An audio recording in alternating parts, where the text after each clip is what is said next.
Episode 4. The Carnival is in town. Hello everyone, it's me again, Mark from Vancouver, and welcome to another episode of my intermediate English podcast called CheckMark English. I've had a lot of fun so far making these podcasts, and I'm excited to continue. If you are finding this podcast useful for your English learning, it would mean a lot to me if you gave me a rating on your favorite podcast platform. This would really help me out. I encourage you to also read the transcript of this episode and all other episodes for free on my website at checkmarkenglish.com. I put all of my episodes up there for you to read, and I highlight more difficult words for you to review at the bottom of the transcript.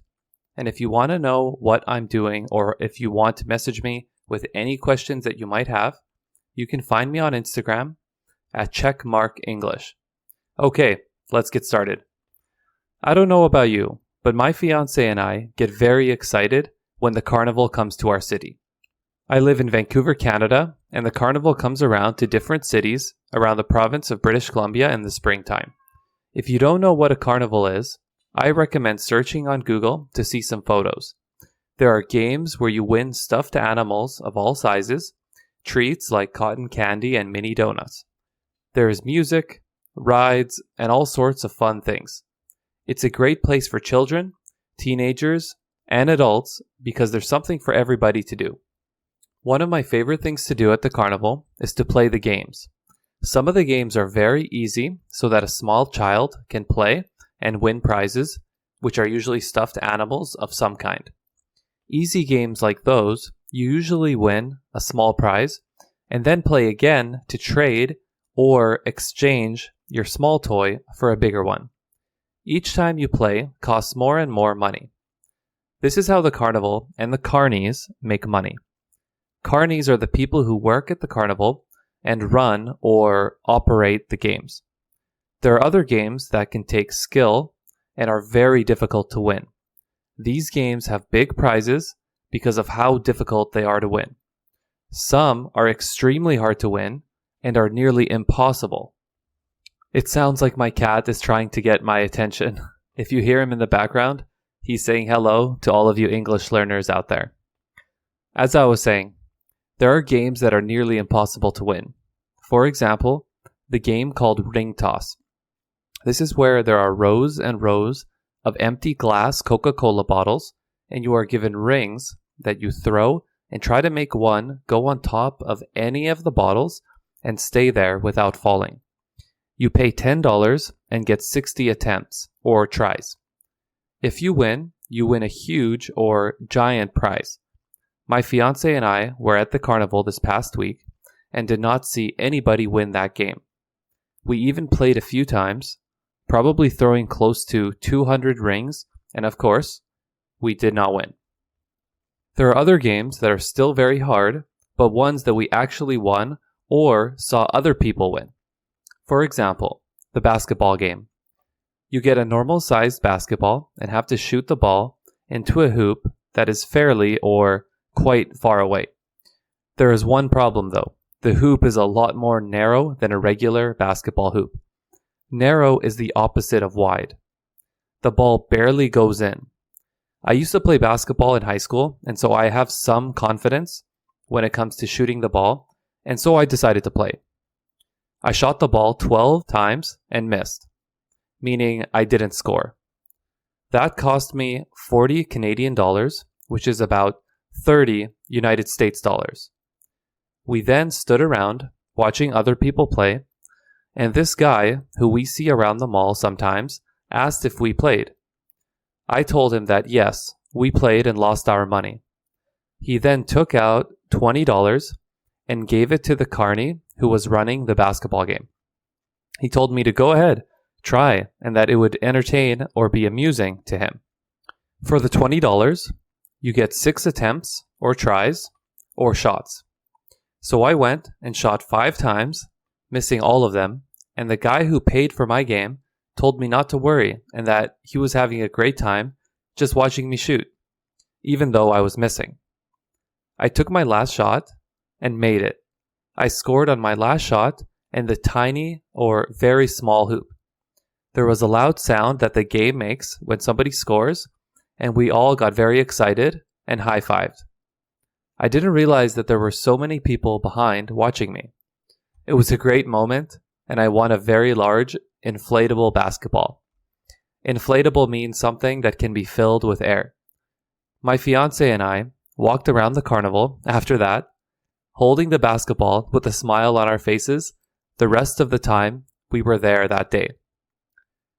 There are many other games, ranging from very easy to very hard. It's great to see people playing and winning games and walking around holding their prizes. Another popular thing to do at the carnival is to go on rides. Rides are mechanical devices or machines that you go on and they move you in different directions. I recommend you to Google Carnival rides if you have not seen them before.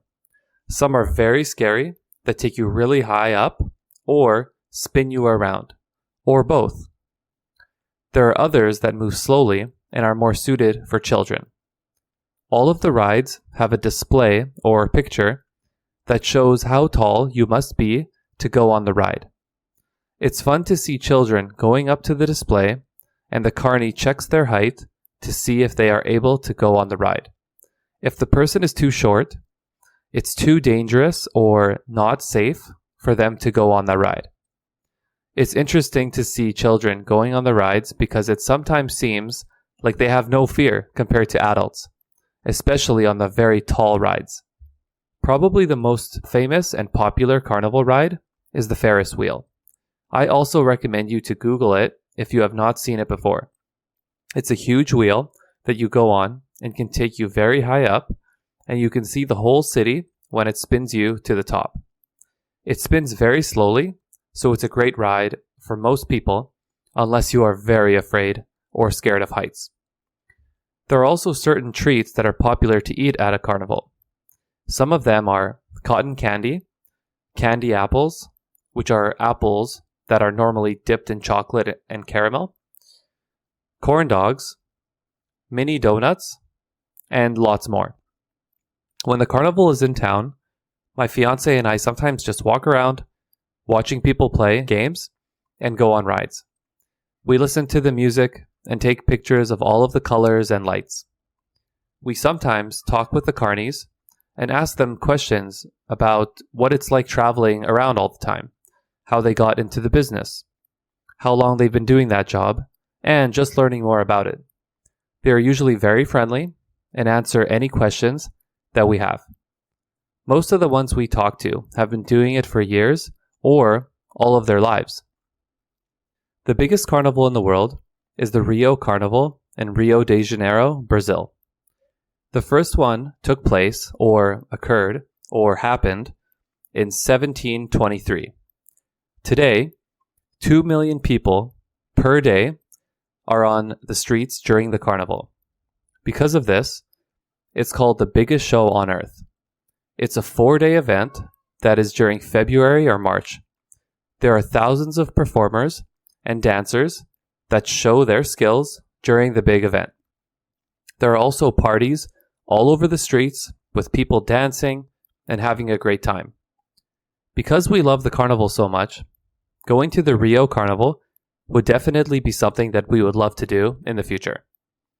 All in all, the carnival is a great time, and we get very excited when it comes to town. It gives people something interesting to do and brings excitement to the city. Thanks again for sharing this time with me, and I hope you learned something new. Before I let you go, I want to give you an update on my podcast and share some information about how you can get more out of the show. My website is officially live or active, which means you can go on it right now and sign up for free to read the full transcript of each episode. I highly recommend this as it will help you learn more than if you just listen to the podcast. It will help with your spelling, and it will help you to retain or remember the new words more easily. I also bold and highlight the more difficult words that I think you may not understand so you can review them. I put the meaning of each word at the bottom of the transcript so that you don't have to use a translator to get the meaning. Remember that viewing the transcript is 100% free on my website at checkmarkenglish.com. You can also leave a comment at the bottom of the transcript of each episode. You can tell me if you liked the topic or if you didn't, if you have any recommendations for a future episode, or just anything that comes to your mind. You can also contact me directly by email or by Instagram.